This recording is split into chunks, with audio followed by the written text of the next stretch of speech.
We're gonna create this analogy, and it's gonna be a picture. There's gonna be a picture involved. You'll do that tomorrow.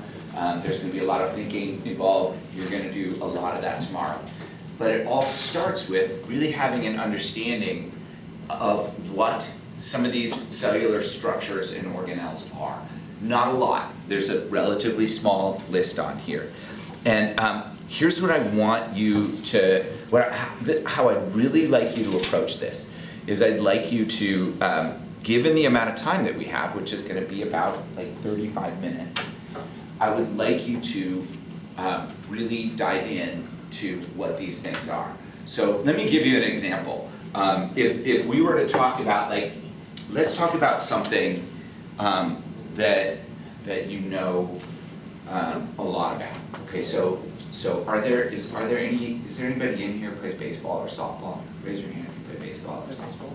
Cody, play baseball? Okay, so let's talk about baseball for just a second, okay? And so here's what I want to know.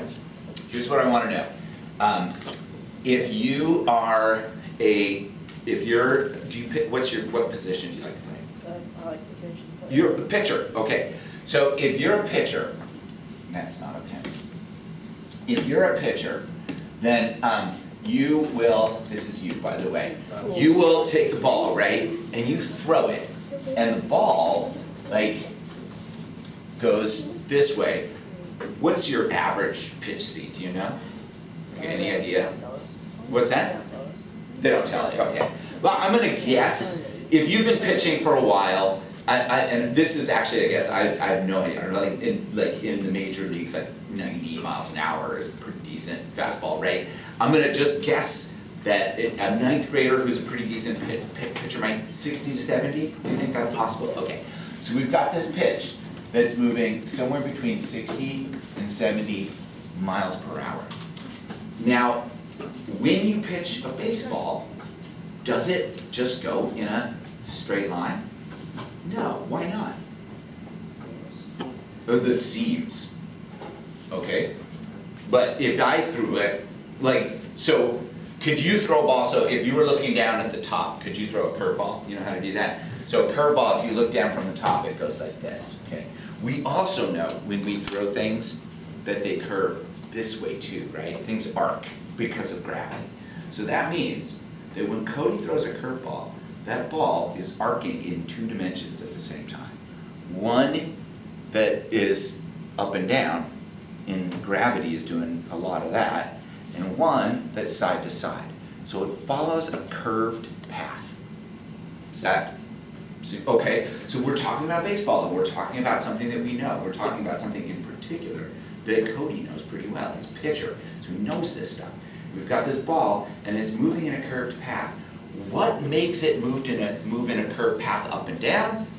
Gravity. We know gravity has something to do with it, right? Because if I take this ball and I just sort of toss it, it hits the ground. Like, I don't have to be a pitcher to throw a vertical curveball.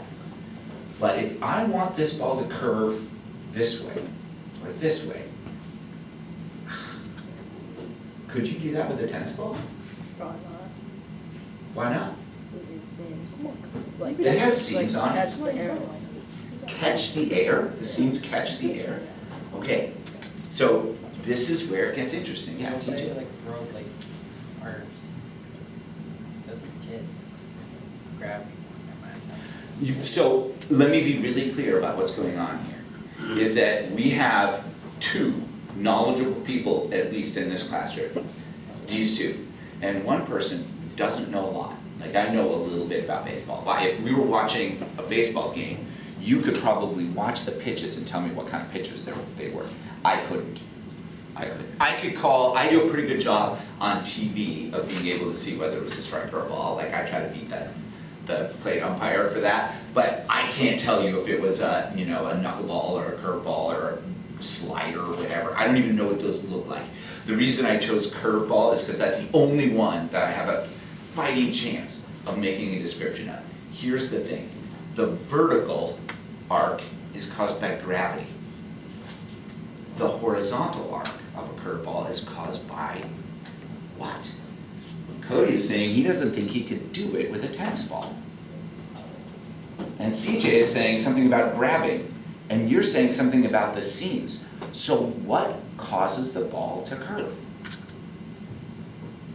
Yeah? The airflow around it. Isn't the air, I mean, how are you changing the air?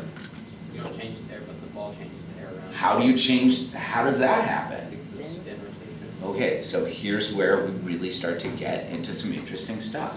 The way that you throw a curveball is by making the ball spin in a certain way, right? So that is something I can explain, because that has something to do with a physics concept called angular momentum. Angular momentum, what happens is if things are spinning, they tend to keep spinning in the same direction. It's kind of hard to make them stop spinning in that direction. It's hard to change the direction of their spin. I can explain that. Now, how does that make it turn? I still don't get that. What, like you said something about the seams. What are seams? How many of you don't know anything about baseball? Raise your hand high, be very proud. Do you know, Ben, do you know what is he talking about, seams? Oh, I thought you meant who doesn't know anything about baseball. Yeah, who doesn't? You don't, right? Do you know what he means? He's talking about seams. Don't. Most people who don't know baseball don't know what a seam is, so Cody, can you educate us? What are seams on a baseball? The little red lines that you see all around baseball. And are they just lines? Because this has lines. Like on baseball, it's like. What on a baseball, what's different about them? Like those things. Yeah, but you're saying you couldn't throw a curveball with a tennis ball. The seams aren't The right. seams are like elevated. and Okay, that is a key piece, isn't it? On a baseball, the seams stick out a little bit, right? And that's where we kind of get into what you were saying, where there's something about air, and you were saying they grab. It's air. It's the air. Air pushing on the seams makes the ball follow a curved path. Why does it follow a curved path sometimes and not other times? Because of the spin. So we've dug in a little bit. We know a little bit more about pitching and curveballs than we did before. But I, as a physics teacher, could not begin to tell you how it is that the spin of the ball causes the force on the ball to change in such a way that it follows a curved path. I cannot do that. And here's what's really crazy about all of this is I desperately want to know now. Like, I want to get online right now and look up information about how a curveball works. Some of you might feel the same way. Some of you might feel that same sense of interest. Alexander?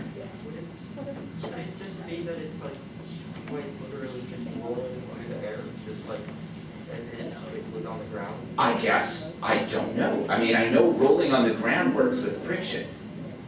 And so if there's no friction, it would just, like, if you have a wheel and you're rolling it, if there's no friction between that wheel and the surface that it's on, it could potentially just spin in place, right? This is rolling without friction. It's not stuck to anything, so I made it spin, but it's not rolling. I don't know if the seams interact with the air and in the way, but the other thing that doesn't make sense to me is that we've got like the seams, like if the ball is rotating this way, then we have some resistance from the air this way and this way at the same time. So I don't know how that leads to a force one direction or the other, but I mean, obviously it happens. I just don't understand it. My point is this: I want you to find this place when it comes to the work that we're doing today. Here's how I described this to myself, actually. I wrote myself a note last summer. This is how I described it to myself graphically. If we think about knowledge and well, I'm not even gonna put, I'm not gonna put labels on this because I don't know enough about what I'm trying to say to get there. Here's how I picture it. I picture that if we think about how much we know about something, we know a lot about the easy stuff. And we often know very little about the hard stuff. So it's kind of boring to look at the easy stuff. And it is really difficult to look at the hard stuff. Here's where I want you all I want you all right here. This is where it's difficult enough to be interesting, but easy enough to be doable. I can't find that place for you. This is different for all of you. Some of you don't even know what the seam on a baseball is. Others of you already understand what angular momentum is and how it affects the spin of a baseball. What I need you to do is, with this assignment, find the spot about cell membranes, cytoplasm, nucleus, chloroplast, and mitochondria, where you can actually learn something. Find the place where you are at a point where, okay, I don't understand this, but I know that I can. That's what I want right here. So these descriptions are not copy and pasted definitions. That's too easy. They're also not a detailed molecular analysis of how electrons move through a chloroplast to provide the energy needed to put together glucose molecules. That's too difficult. It's somewhere in between. You find it, tell me what you know about it. I want you to work in pairs, or if you really want to work individually, that's fine too. No groups of 3 or more. And your goal today, ideally you'll get through all these definitions with a lot of really good thought and conversation. The grade that you get on this is not going to be based on the words that you put there.